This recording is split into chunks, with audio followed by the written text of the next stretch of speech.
नमस्कार दोस्तों।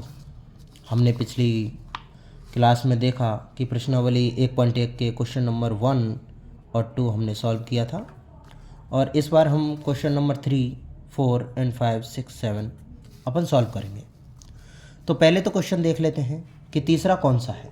देखिए, अभाज्य गुणनखंड विधि द्वारा निम्नलिखित पूर्णांकों के HCF और LCM ज्ञात करने। ठीक है, तो LCM और HCF वाला मैंने फंडामेंटल बताया आपको कि HCF यानी में से कैसे निकालते हैं, LCM यानी ले से कैसे निकालते हैं। तो आज हम तीसरे सवाल का पहला पॉइंट करते हैं। हमारी संख्याएं हैं पूर्णांक 12, 15 और 21। अब देखिए, ले से निकालने का एक दूसरा तरीका और है। हमने जो पहले एक सवाल किया था उसमें 12 के क्या किए थे, हमने खंड किए। 12 के ऐसे खंड कर लिए हमने इस तरीके से। तो यानी कि 12 के खंड हुए 2 की घात 2 गुना 3 की घात 1, और 15 के खंड करें तो इस तरीके से 3 की घात 1 और 5 की घात भी 1।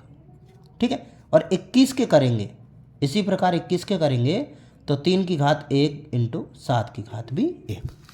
और मैंने बताया LCM का मतलब होता है ले लो सबसे बड़ी, और HCF यानी कि मत लो सबसे बड़ी। ये हो गया हमारा ले से और ये हो गया हमारा में से।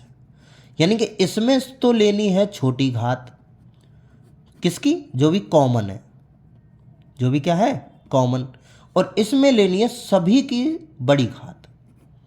सभी की क्या लेनी है, बड़ी घात, जो भी संख्या आपके पास मौजूद है। तो सबसे पहले HCF निकालें। तो इसमें तीनों में ऐसी कौन सी संख्या है जो कॉमन है। देखो, 3 इसके पास भी है, 3 इसके पास भी है और 3 इसके पास भी है।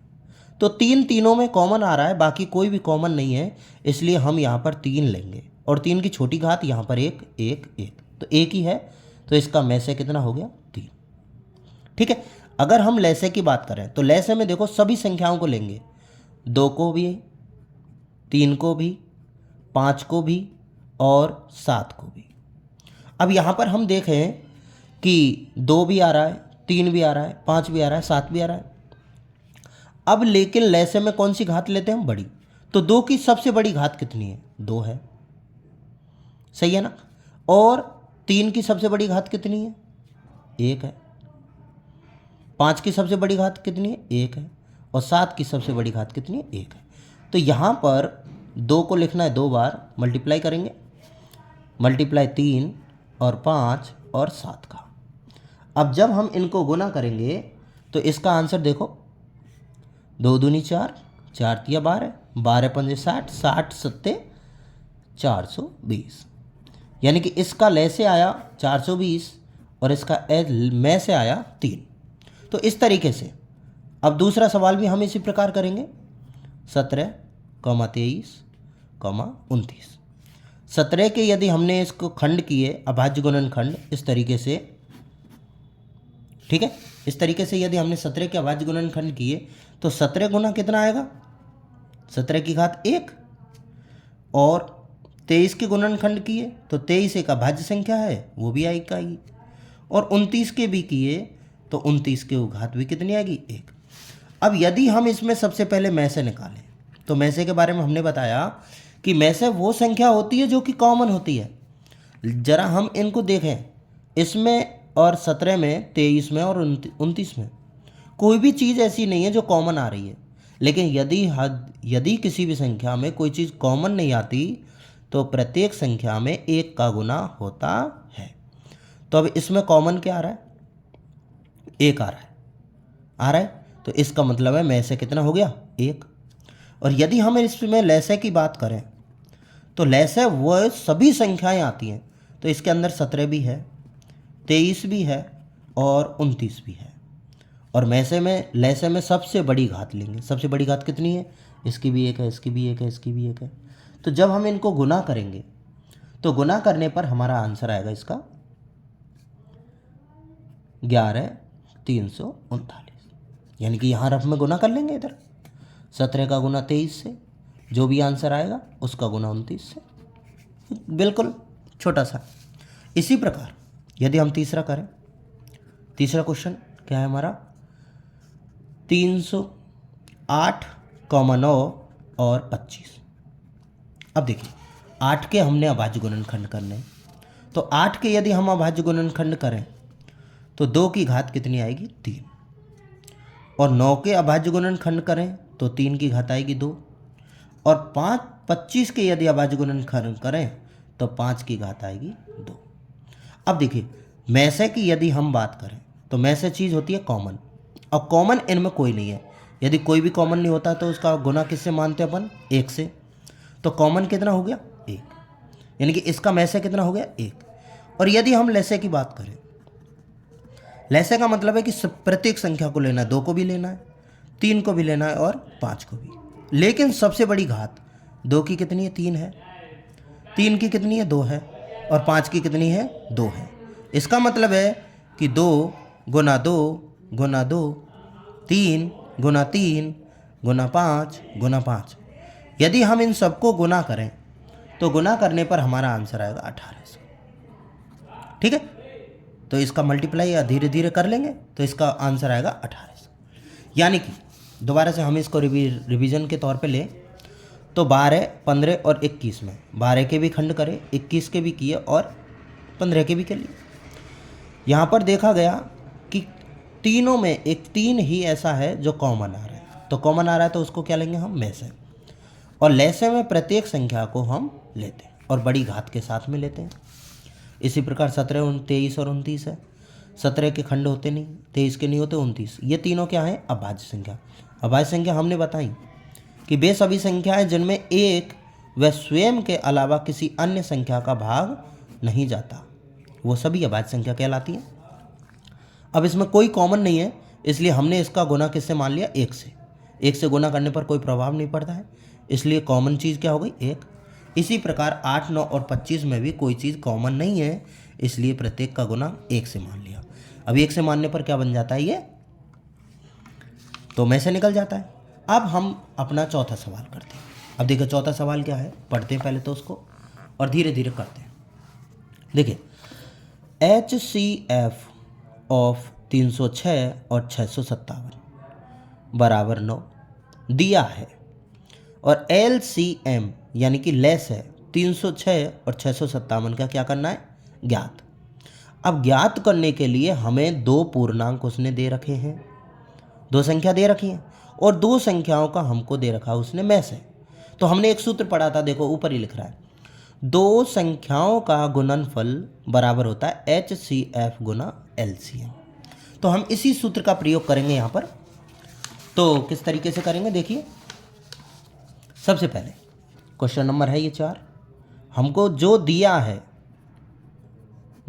है हमें वो लिखना है। क्या दे रखा है कि HCF कितना है, 9, और प्रथम पूर्णांक कितना है, प्रथम पूर्णांक है 306, और दूसरा कौन सा है, दूसरा है 657। अब हमारा सूत्र क्या है, HCF गुना LCM बराबर 2 पूर्णांकों का गुणनफल। ठीक है, अब क्या है, यही सूत्र है हमारा। तो HCF कितना दे रखा है हमें, 9, तो इसके स्थान पर 9, और हमें क्या चाहिए, LCM, यह हमें ज्ञात नहीं है। 2 पूर्णांक कौन कौन से हैं, 306 और 657, 306 और 657। ठीक है, अब हमने इसको मल्टीप्लाई कर दिया, यानी गुणनफल यानी गुना करना है। अब हमें LCM का मान चाहिए, तो इधर हो रहा है ये गुना, और गुना का पक्षांतर होगा भाग, तो 306 गुना 657। अब भाग किस तरह का देंगे इसमें, 9 का। अब देखा जाए तो ये 9 से कट जाता है, तो कितनी बार कट जाता है, तो 9 30 27, बच गए 3 और 9 चौका 36, यानी LCM इक्वल टू आ गया 34 गुना 657। और जब हम दोनों का गुना करेंगे तो इसका आंसर आएगा 22 338। ठीक है, तो LCM हो गया हमारा ये। यानी कि इस सवाल में हमने HCF गुना LCM जो हमने सूत्र को सत्यापित यानी जांच किया था पिछले सवाल में दूसरे में, उसका हमने प्रयोग किया है। एक नंबर का सवाल आता है बोर्ड में इस तरीके से। तो इस तरीके से LCM और HCF यदि कोई दे रखा है, यानी कि 4 चीज़ होती है हमारे पास, एक पहला पूर्णांक, एक सेकंड और एक HCF और एक LCM। यदि इनमें से कोई 3 चीज़ें देता है तो हम चौथा निकाल सकते हैं, कोई सी भी 3। इन दोनों के साथ में ये दे देगा तो हमसे ये पूछ लेगा। इन दोनों के साथ में अगर एक पूर्णांक भी दे दिया तो हमसे एक पूछ लेगा। किसी प्रकार से 3 चीज़ें हमें देता है तो हम चौथी चीज़ निकाल सकते हैं।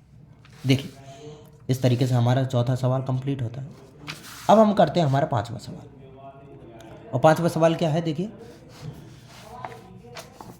जांच कीजिए कि किसी प्राकृत संख्या n के लिए 6 की घात n अंक 0 पर समाप्त होती है। यानी कि यह हमें जांच करना है कि जो 6 की घात n है, 6 की घात क्या है, n, ये कभी 0 पर समाप्त हो सकती है या नहीं हो सकती। और n यहाँ पर क्या है, एक प्राकृत संख्या। तो हमें 6 की घात n को चेक करना है, जहाँ पर क्या है, n एक प्राकृत संख्या मतलब नेचुरल नंबर। जरा हम देखें कि नेचुरल नंबर क्या होते हैं।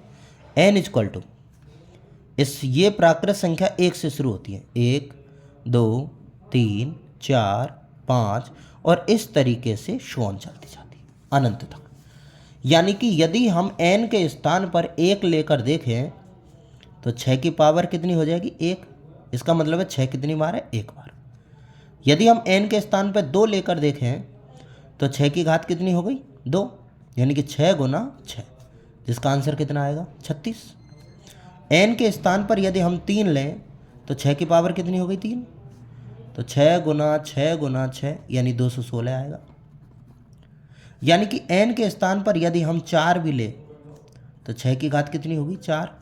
6 गुना 6 गुना 6 गुना 6, ठीक है। तो इसका आंसर कितना आएगा, 1296। यानी कि इस तरीके से यदि हम n का मान 1 2 3 4 और सो ऑन नीचे भी लेते जाएं तो इस बार हम नोट कर रहे हैं कि 6 अंतिम अंक, इकाई अंक कितने पे समाप्त हो रहा है, ये 6 पे। यदि 6 की घात हम जितनी भी लें वो प्रत्येक बार जो समाप्त हो रहा है वो कितने पर 6 समाप्त हो रहा है, 6 पर। इसका अर्थ ये होता है कि जो 6 की घात n है ये कभी भी 0 पर समाप्त नहीं होगा। यह कभी भी 0 पर समाप्त नहीं होगा, जहां n एक प्राकृत संख्या, क्या है, प्राकृत संख्या, ठीक है। n एक प्राकृत संख्या होगी तब 6 की घात n कभी भी 0 पे समाप्त नहीं होगा।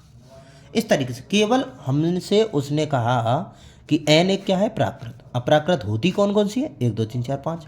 उसे n की जगह पर मान रखते चले जाओ, 1 2 3 4। चेक करो क्या वो समाप्त हो रही है, नहीं हो रही, तो हमारा आंसर भी क्या होगा, नहीं होती। इसी तरीके से चलो अब हम अगला सवाल करते हैं, छठवां सवाल क्या है, बहुत अच्छा सवाल है। व्याख्या कीजिए, यानी कि इसको समझाना है कि 7 गुना 11 गुना 13 प्लस 13 और 7 गुना 6 गुना 5 गुना 4 गुना 3 गुना 2 गुना 1 प्लस 5 भाज्य संख्याएं क्यों हैं, इसका रीजन देना है। क्यों का क्या देना है, रीजन। अब देखिए, पहले से तो हम समझते हैं, सवाल को लिख लेते हैं। 7 गुना 11 गुना 13 और प्लस में कितना है, 13। एक तो इसे जांच करना है और एक करना है इसको, 7 गुना 6 गुना 5 गुना 4 गुना 3 गुना 2 गुना 1 और प्लस में कितना है, 5। अब हमें जांच करनी है ये भाज्य संख्या। अब भाज्य संख्या जब जांच करेंगे जब हम भाज्य संख्या के बारे में जानेंगे। अब भाज्य संख्या क्या होती है, पहले तो ये देखो, वे संख्याएं जिनका एक व स्वयं के अलावा, एक व स्वयं के अलावा अन्य गुणनखंड हो, अन्य कोई गुणनखंड हो, यानी कि किसी न किसी और संख्या का भी उसमें भाग जाता हो। तो हम चेक कैसे करेंगे, देखिए सबसे पहले 7 गुना 11 गुना 13 प्लस में कितना है 13। अब 13 इसके पास भी और 13 इसके पास भी है, तो हम 13 कॉमन ले सकते हैं इसमें। तो कितना आएगा 7 गुना 11, तो 13 तो गया, प्लस कितना आ गया है 13 की जगह पर 1, 13 13 एक बार, तो 13 गुना 11 7 77 और 1 78। यानी कि अब देखते हैं हम, ठीक है। तो किस तरीके से करेंगे अब इसको हम,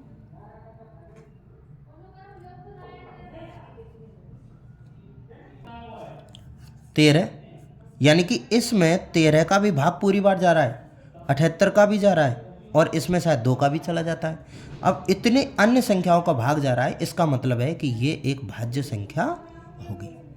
अब इसका रीजन लिखेंगे, अतः इस संख्या में 13 एक अन्य गुणनखंड है, अतः यह एक भाज्य संख्या होगी। इसी प्रकार देखिए हम दूसरा भी करेंगे, 7 गुना 6 गुना 5 गुना 4 गुना 3 गुना 2 गुना 1 और प्लस में 5, ठीक है। अब देखिए 5 इसके पास भी और 5 इसके पास भी है, तो हमने 5 क्या ले लिया कॉमन, 7 गुना 6 गुना 4 गुना 3 गुना 2 गुना 1 और प्लस में कौन आ गया 1, यानी कि 5 का गुना यहाँ भी हो रहा है, इसका मतलब ये 5 से डिविजिबल है, यानी कि इसमें 5 का भी भाग जा रहा है।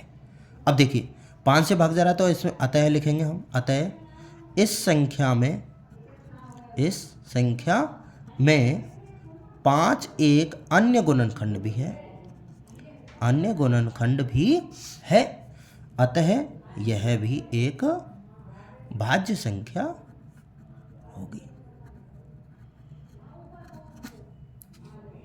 ठीक है। इस तरीके से, यानी भाज्य संख्या वे संख्या जिनमें एक व स्वयं के अलावा अन्य कोई गुणनखंड होता है। तो हम चेक कर रहे हैं कि यहाँ पर 13 का भी जा रहा है, 2 का भी जा रहा है, 6 का भी जा रहा है, कई संख्या जा रही है।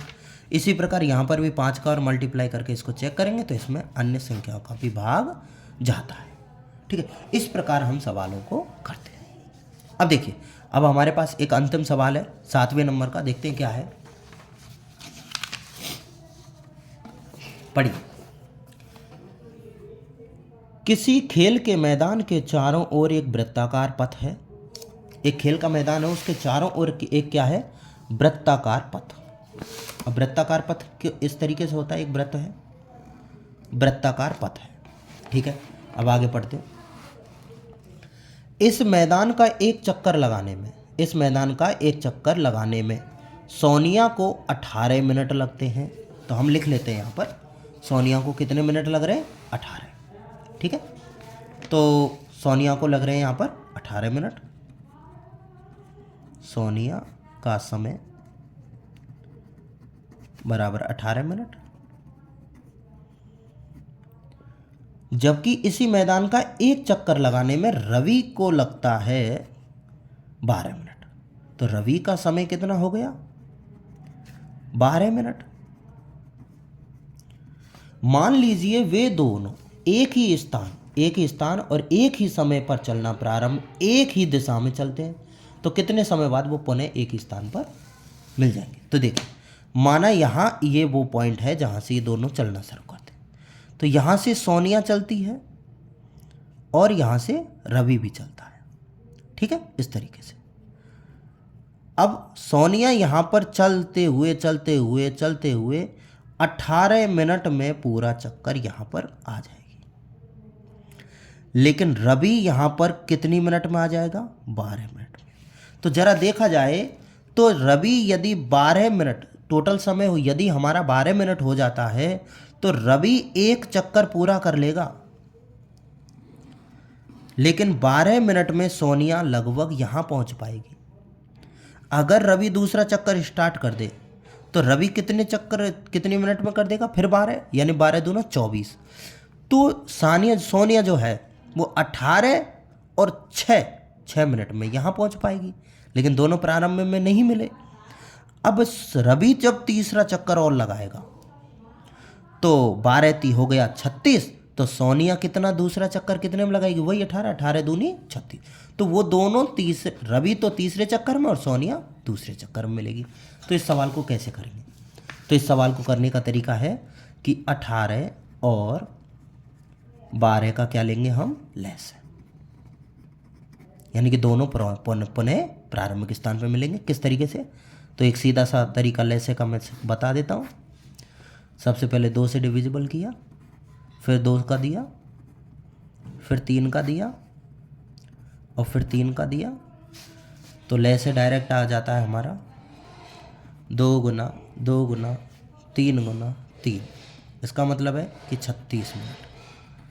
36 मिनट में वो दोनों दोबारा से पुनः एक ही स्थान पर मिलेंगे और 36 मिनट में